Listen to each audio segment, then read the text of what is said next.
Hello दोस्तों, कैसे हैं आप। स्वागत है आपका इस यूट्यूब चैनल पर। मैं रमेश।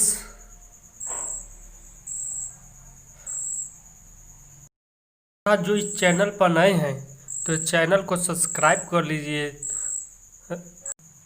इस चैनल के माध्यम से कोई भी लाइव तस्वीरें या फोटोग्राफ या वीडियो कोई साझा नहीं किया जाएगा, ना ही दिखाया जाएगा, क्योंकि इससे हमारे दुश्मन को हमारी सेना की लाइव लोकेशन का पता चल जाएगा।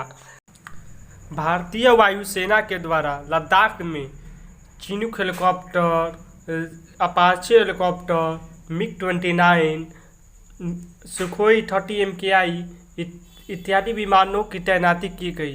कई लोग का कहना है कि लद्दाख में तेजस तथा राफेल जैसे घातक विमानों की तैनाती क्यों नहीं की गई।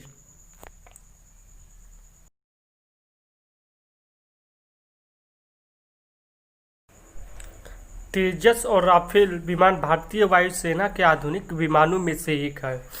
तेजस के बारे में लोग कहा करते थे तेजस का डिजाइन अच्छा नहीं है, इसका मॉडल अच्छा नहीं है, परंतु हमें उससे नहीं लेना देना है। हमें उन बातों को लेना है कि हमारे तेजस विमान कितना बम वर्षा कर सकता है, कितना घातक सिद्ध हो सकता है दुश्मनों के खिलाफ।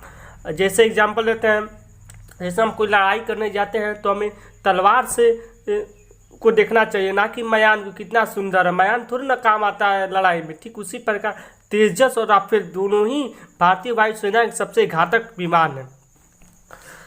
रहा क्वेश्चन इस बात का, भारतीय वायुसेना ने MiG-29 से पेट्रोलिंग क्यों करवा रही है। इसका एक रीज़न है।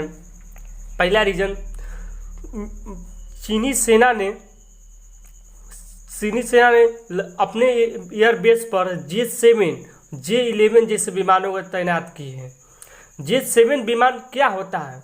J-7 विमान कोई घातक विमान नहीं है, यह केवल MiG-21 जिस पर अभिनंदन ने पाकिस्तान के F-16 को मार गिराया था, वही विमान है।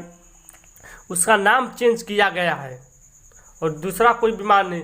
तो उससे निपटने के लिए हमें क्या ज़रूरत है अपने घातक फाइटर जेट को उतारने की? उसके लिए तो MiG-29 ही काफ़ी है। अब बात रह गई J-17 की।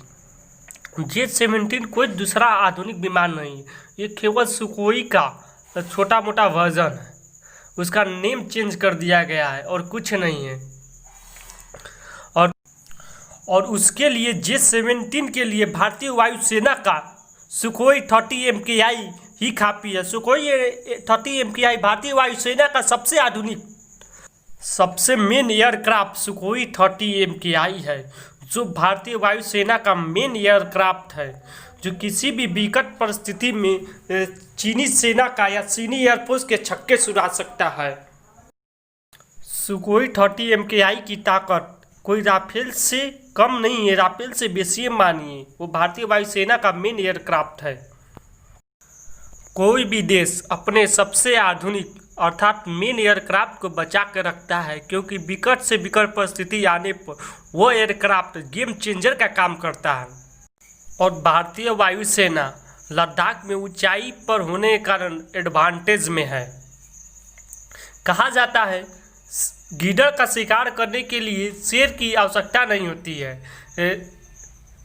ठीक उसी प्रकार भारत ने अभी राफेल और तेजस जैसे मल्टी रोल फाइटर विमान की कोई अभी आवश्यकता नहीं समझी। जब जरूरत पड़ेगा तो वो अपने जलवा दिखा सकते हैं।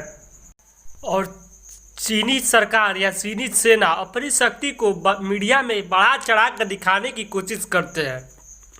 जैसे चीन के पास भारत से अधिक एयरक्राफ्ट है, परंतु 4000 में से 2000 J-7 एयरक्राफ्ट है। J-7 एयरक्राफ्ट को आप लोग अच्छी तरह से जानते हैं, वह कोई दूसरा विमान नहीं है। वो 50 दशक पुराना MiG-29 का नाम चेंज किया हुआ ही विमान है। आप समझ सकते हैं चीनी एयरफोर्स भारतीय वायुसेना के सामने कितनी देर तक टिकेगी। ऊपर से लद्दाख की पहाड़ी की ऊंचाई। चीन को भारत पर अटैक करने से पहले तिब्बत से होकर गुजरना पड़ता है। तिब्बत अधिक ऊंचाई पर होने के कारण जेट इंजन को ऑक्सीजन नहीं मिल पाता है, जिस कारण वो सारे आधुनिक फाइटर जेट चीन के बेकार हो जाते हैं। वहीं भारतीय वायुसेना ऊंचे पर होने के कारण उसको काफ़ी ज़्यादा फायदा मिलता है युद्ध के दौरान। आपको क्या लगता है, अगर भारत और चीन के बीच युद्ध हुआ तो कौन सा देश जीतेगा? कमेंट बॉक्स में लिख के बताएं कि कौन देश किस पर भारी पड़ेगा। आज के लिए इतना ही। हम लोग फिर से अगले वीडियो में लेटेस्ट अपडेट लेकर आएंगे। Thank you.